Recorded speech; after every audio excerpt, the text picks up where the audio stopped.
How many kings of Israel were there? It's really interesting because there have been some parallels made between the number of kings combined of Israel and Judah with the number of presidents of the United States. So now, previously I've had this conundrum in my mind about how there could be only 42 kings of Israel and Judah. And this is the popular listing that you will find if you do a search. You'll see that people will list 42 kings, or else they'll list only 39 because they will exclude Saul, David, and Solomon. And then they'll list the kings of Israel and Judah together. So you just get 39 from those. But now let's look back at these first original three kings: Saul, David, and Solomon.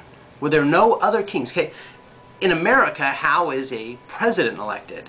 He's elected by the popular vote of the people. That's not the way the Constitution set it up, right?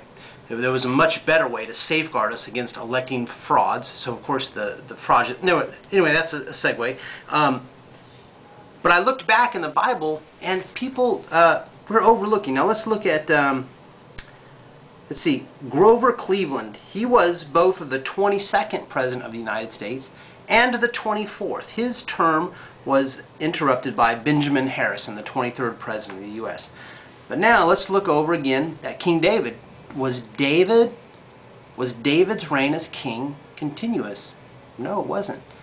His reign also was cleaved in half by a very short stint as king of his son Absalom. David fled, and the people, if you can look in 2 Samuel chapter 15 verse 13, the people's heart is for Absalom. The people have chosen Absalom, right? So he's the king.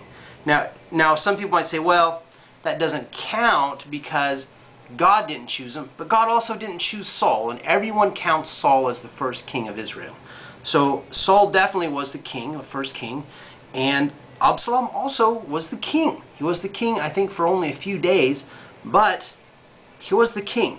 So David's kingdom, so David is king both as number 2 and as number 4, and Absalom is number 3. Saul 1, David 2, Absalom 3, David 4. Okay, now once you add those in, the total number of reigns of a king is 44. Exactly the same number that we now have as presidents. Not presidential terms, but actual presidents. So that's how Obama becomes 44.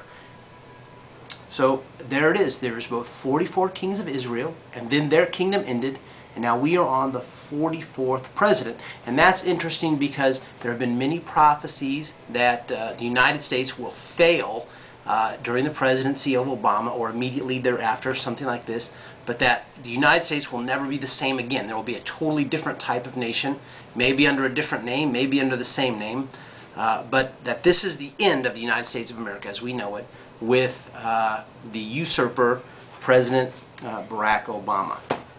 This is the man from Modesto. Remind you, as always, to pray or be defeated.